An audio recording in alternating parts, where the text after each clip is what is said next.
রাত্রি 12:30 বাজে। তুই কি আমাকে আজকে ঘুমোতে দিবি? অনেকক্ষণ ধরে, প্রায় 1.5 ঘন্টা ধরে আমি তোর বিরক্তিকর সহ্য করেছি। আমাকে শুতে দিবি, হ্যাঁ কি না?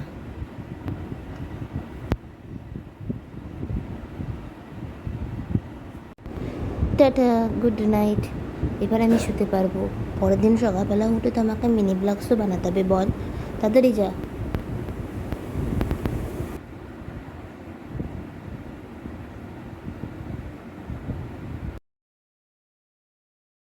Hello everyone, good afternoon, welcome back to a mini blog. তো ঘড়িতে এখন বাজে হচ্ছে 2টো, আর 2টোর সময় আজকে মিনি ব্লগ স্টার্ট করছি। তার কারণ আমার আজকে রান্নাঘরে আসতে দেরি হয়েছে। সকালবেলা ঘুম থেকে উঠলাম, উঠে দাঁত বাজলাম, দাঁত মেজে চা খেলাম। চা খেয়ে বাইরে আমাদের কলতলার সঙ্গে যে অ্যাটাচ ড্রেনটা আছে বাইরে, সেই ড্রেনটা পরিষ্কার করার ছিল, পরিষ্কার করলাম। তো পরিষ্কার করে তারপরে গিয়ে চান করলাম, চান করে পুজো করলাম, পুজো করে নিচে এলাম, নিচে এসে একটু বসেছিলাম। দিয়েই তারপরে রান্নাঘরে রান্নাঘরে এলাম, বড় প্রেশার কুকারটা ধুলাম। তারপরে দিদি আনাজ কেটেছিল কুদরুপি, তো কুদরুপিটা পুরোপুরি ধোয়া হয়নি, তো কুদরুপিটা ধুলাম। কুদরুপি ধুয়ে আদাটা কেটে দিলাম। মা ওইদিকে জনতাটা ঠিক করছিল, যে জনতাটায় হয় রান্না সেই জনতাটা বাদ দিয়ে আর একটা যে জনতা ছিল সেই জনতাটাই হয়েছে। তার কারণ আগের জনতাটা বলতে ফুস, তো সে কারণে এই জনতাটা নেওয়া হয়েছে। দিয়ে মাই ধুয়ে দিয়েছি, যেহেতু মাংসটা মাই দিয়েছে আজকে।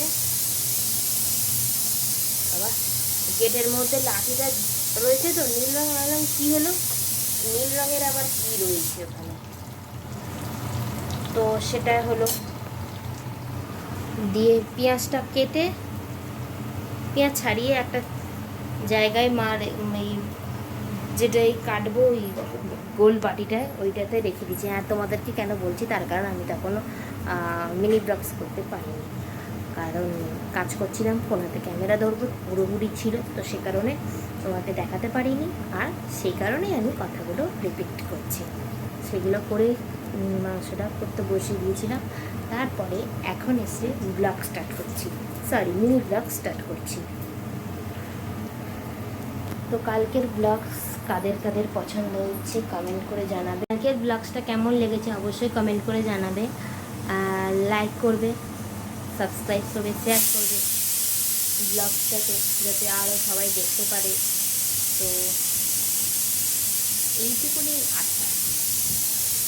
তোমরা দেখো, দেখে কতটা ভালো লাগে না লাগে সেটাও বলো।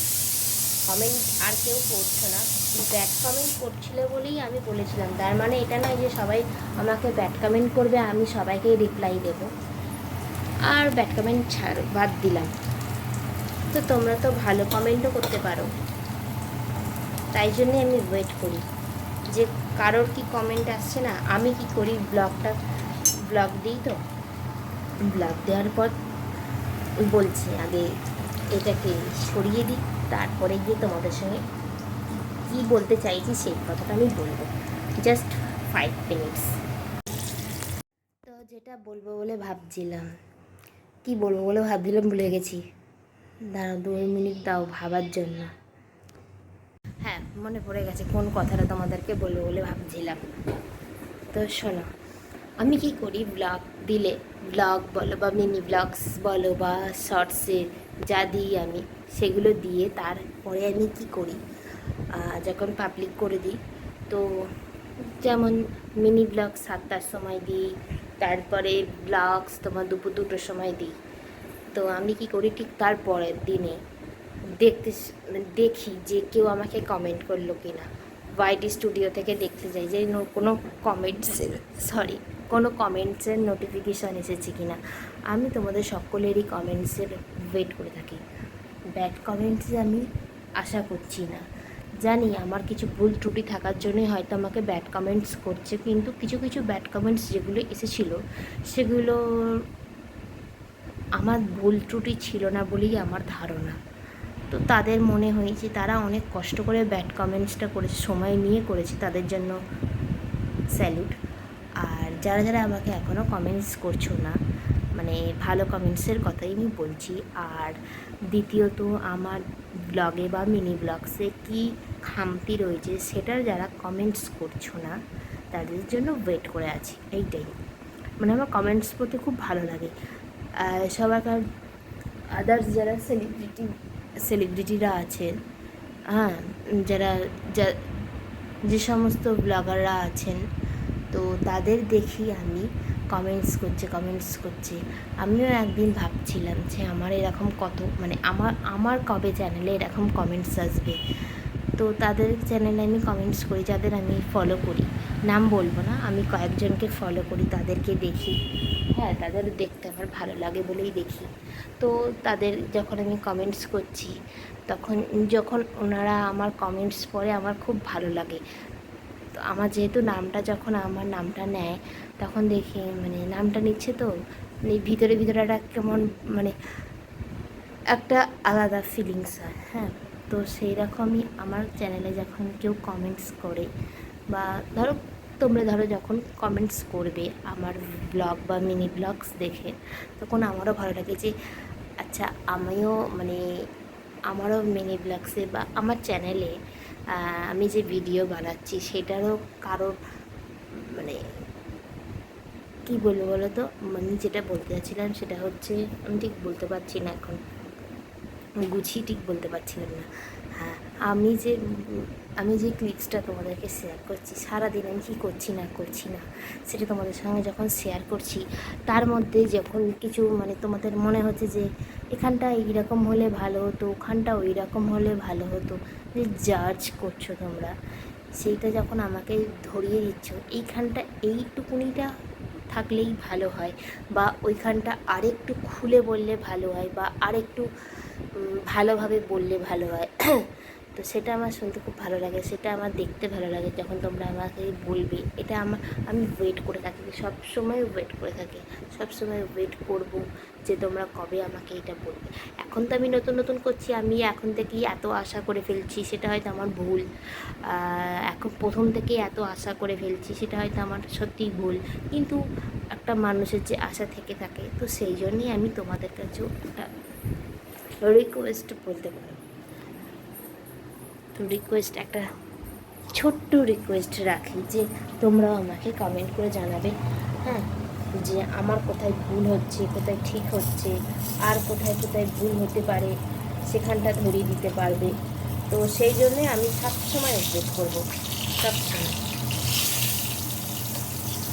আর যাদের মনে হবে যে মানে কী বলবো বলে মনে করছি, বলছি, মনে হবে না যে এই কথাটা আদৌ কি এই মানুষটাকে বলা যায়, বা এই কথাটা জিজ্ঞাসা করব কি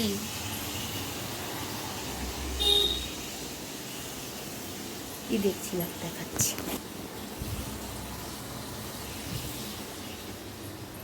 এই কথাটা কি এই মানুষটাকে জিজ্ঞাসা করব, এই কথাটা কি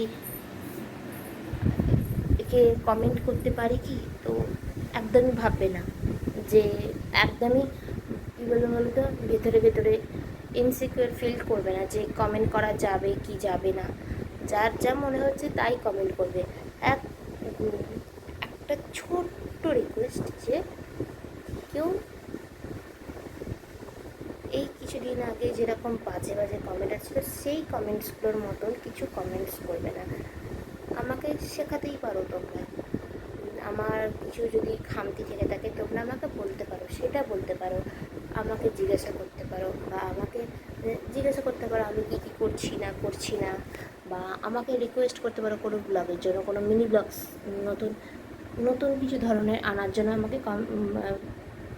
আমাকে বলতে পারো, রিকোয়েস্ট করতে পারো। বাট যেই ধরনের কমেন্টস করলে মানুষের একটা খারাপ লাগে, সেইটা আমি বলছি যে করো না, আমার ভালো লাগে না। জানো তো, আমার এই বাজে যে কমেন্টসগুলো এসেছিলো, সেই কমেন্টসগুলো যখন পড়তাম না, সত্যি ভেতর থেকে খুবই খারাপ লাগতো। মানে একদিন আমি এই কমেন্টসগুলো পড়তে গিয়ে মানে যখন আমি পড়েছি আমি তখন ভাবছিলাম যে মানুষ কতটা পরিমাণে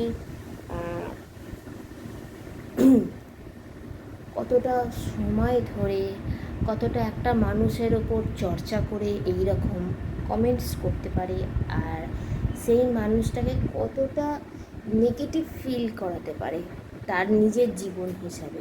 তো সেইটাই আমি ভেবে আমার খারাপ লেগেছিলো। হ্যাঁ, আমি কমেন্টসগুলো পড়ে কেঁদেও ফেলেছিলাম। আমাকে আমার দিদি বলেছিল, মা বলেছিল যে যা আছে আছে থাক, দরকার নেই। আমাকে বলেছিল যে কী দরকার, ছেড়ে দে, অত ভাবনা চিন্তা করার দরকার নেই, নিজের শরীর খারাপ করার দরকার নেই। আমাকে যারা যারা চেনে আমার বাড়ির পরিবারে সবাই আমাকে বলেছিল, আমি সেহেতু ছেড়ে দিয়েছিলাম। হ্যাঁ, আমি কমেন্টসের ওপর রিপোর্ট করেছিলাম। রিপোর্ট করার পরে তার বিষয় এগেনস্টে তার ওপর একটা কাজ হয়েছে। এইটা একটা দিক থেকে যখন স্বস্তির আছে। আমি জানি হয়তো নতুন নতুন কোনো মানুষ হয়তো এরকম আবার আসতে পারে, আমি তাদের উদ্দেশ্যে আমি কখনো আর কিচ্ছু বলবো না। যা যা আছে আছে, যা নেই নেই। তো এইটা তোমাদের সঙ্গে আমার খুব অনেক দিন ধরেই ভাবছিলাম তোমাদেরকে এই কথাটা আমি বলবো, আমার মনের ভেতরে যে কথাটা ছিল, তো সে কথাটা বলার জন্য ইচ্ছা হচ্ছিলো, তো এই বলে দিলাম। যেহেতু পরিবারের মতনই ভাবি, যেহেতু তোমরা এত সময় ধরে আমার একটা ব্লগস দেখো, মিনি ব্লগস যতই আমি বড় করি না কেন, তোমরা, আমি দেখেছি তোমরা দেখো। হ্যাঁ, কিছু কিছু হয়তো মানুষরা স্কিপ করে দেখে, তাদের উদ্দেশ্যে আমার বলা যে স্কিপ করে দেখো না। আমিও তো বানাই, আমারও মানে আমি যা যা করি সেটাই তোমাদেরকে দেখানোর চেষ্টা করি। বাড়িতে সত্যি আমি এই কাজগুলি মানে এই রকম ধরনেরই আমি থাকি। আমি তাই তোমাদেরকে দেখাই। ক্যামেরার পিছনে আর এই যে সবসময় দেখাই না যে দিদির সঙ্গে যেমন আমি ব্যবহার করি, আমি ওই রকমই ব্যবহার করি। হ্যাঁ, কোন দিদি বোনের মধ্যে তোমরাই বলো না, কোন দিদি বোনের মধ্যে বা কোন যা দিদি আছে তার কথা বলছি, সিবলিংসের মধ্যে কার মাঝে সাঝে খুটখাট হয় না, আমাদেরও হয়। সেটা আমার মনে হয় তোমাদেরকে না দেখানোই ভালো। যেটুকুনি দেখাই যেটুকুনি দেখানোর মতন নয় সেটুকুনি আমি মনে করি যেটা কিছুটা পার্সোনালি রাখা উচিত ফ্যামিলির মধ্যে। তো সেটা আমি দেখাতে চাই না, আর যেই রকম আমি সেই রকম আমি দেখানোর চেষ্টা করি তোমাদের সঙ্গে। আমার এই মনের কথাটা আজকে বলার ইচ্ছা হলো, তাই তোমাদের সঙ্গে আমি শেয়ার করলাম। তো আর বেশি এই সমস্ত কথা না বলে অন্য কথাই যাই। তুই তখন কি দেখাবি বলছিলিস, কি বলবি বলছিলিস, মা কি বলেছে? কাকে? কালকের ব্লগটা দেখার সময় কি বলছিলিস, মা এই কথাটাও বলেছে?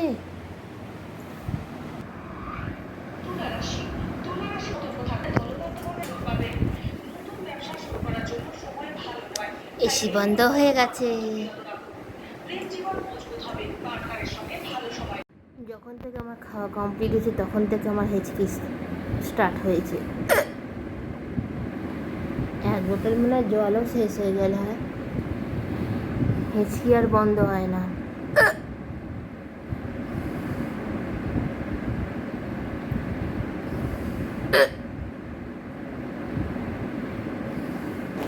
হেঁচকি বন্ধ করার উপায় খুঁজছিলাম গুগল বাবা হেঁচকি বন্ধ করার উপায় আমাকে দিয়ে দিয়েছিল।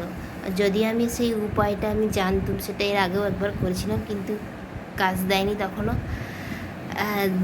নিঃশ্বাসটা একটু ধরে রেখে তারপরে যে ছাড়ার উপায়টা আছে সেটা করছিলাম। যে নিঃশ্বাসটা ছেড়েছি এসিটা চালু হয়েছে তখনই। দেখো,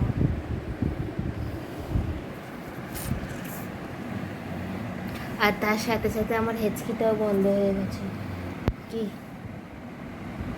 খাতাটা এইটুকুনি, কাপড় নেই, এটা এইরকমই। আর কালো না কি? হ্যাঁ, কালোই তো, কালো পাতা তো, ছাপাটা কালো। ঠিক আছে, চুপ কর। কালো আছে, হলুদ আছে আর সাদা আছে। ওফ, এত ঘন্টা পর আমার হেঁচকিটা বন্ধ হলো, কি আনন্দ হচ্ছে, কি কষ্ট হচ্ছিল। আমার হেঁচকিটা হচ্ছিল বলেই এসিটা বারবার বন্ধ হয়ে যাচ্ছিল, এটাই হচ্ছে আসল কারণ। তোমরা কেউই বুঝতে পারো না। আর এই জীবনেও নাক ডাকা বন্ধ করবে না। আর তুই কোনোদিনই তোর মায়ের জন্য সেটা ভাববি না। কি ভাববো? এ কি করার আছে, তোর মা কি করে শান্তিতে ঠিক আছে, ঘুমাবে? আজকে তো যাবো। এই আমি চুলটা পাগলের মতো বেঁধে রেখেছি কেন? আমার তো পাগল চুলটা তাই? ভিজে। রান্না বান্না তো হয়ে গেছে। আজকে এই মাংসটাই খেতে পেলুম না। মা আমাকে বলেছিল আগে চিবিয়ে দেখবি, যদি চেবাতে পারিস তবেই মাংস খাবি, তাহলে না হলে মাংস খাবি না। আর ঠিক সেটাই হয়েছে। একটা বাইট খেয়েছি, আমার দাঁতে যন্ত্রণা শুরু হয়ে গেছে, দিয়ে সব ধরে মানাকে দিয়ে দিয়েছি। আমি এক পিস, হ্যাঁ বাবা আমাকে ছোট্ট একটা মাংসর টুকরো দিয়েছিল, ওইটা ঠিকঠাক সিদ্ধ হয়েছিল। আমাদের এত গলিয়ে খাবার খাওয়া কেন শিখিয়েছো তুমি বলো? যাতে হজমটা ভালোভাবে হয়। 8খানা তো সিটি দিলাম, তার সত্ত্বেও মাংস তোমার সিদ্ধ করা হয় না, তার মানে মাংসটা ভালো নয়।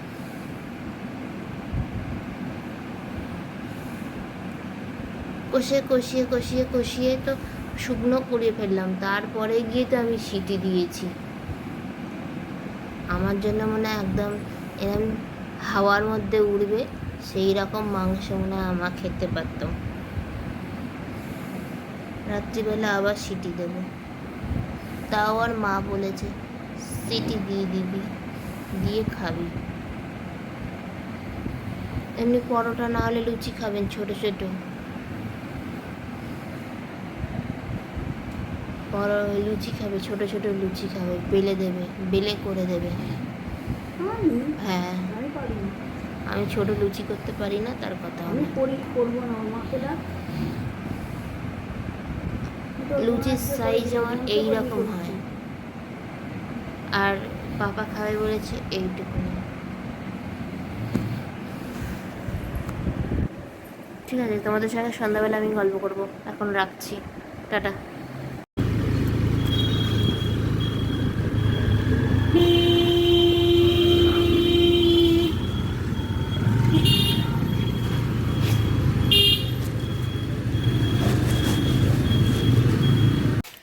সে আর কি বলবো, এক গল্পের কথা তোমাদেরকে। গেছিলাম বাবার সঙ্গে, বেরিয়েছিলাম মাসকাবারির জিনিসগুলো নিয়ে আসার জন্য। আর ঘটনা কি হয়েছে, যেখান থেকে মাসকাবারি জিনিস নিয়ে আসতে যায় বাবা, তো সেখানে একটা দোকান, মানে দোকানটা তখনও খোলেনি, বলে যে খুলবো করে খোলেনি। আসলো বাড়ি থেকে জিনিসপত্রগুলো নিয়ে। এবার দোকানের সামনে ষাঁড় বাবাজি এসে হাজির। হ্যাঁ, যেহেতু দোকান খোলা হয়ে গেছে, অনেক ষাঁড়েদের দোকান খোলা হবে, তার খেতে দিতে হবে, তো সেই জন্য সেও এসে হাজির। আমার দিকে একবার এই দিকে তাকাচ্ছে, একবার আমার দিকে তাকাচ্ছে, একবার চারিদিকে তাকাচ্ছে, এই করছে খালি। যাই হোক, দেখলাম, ভাবলাম ও কী করবে, ওকে মুড়ি দিল, শুকনো মুড়ি দিল, চলে গেল। এইরকমই তো হয়।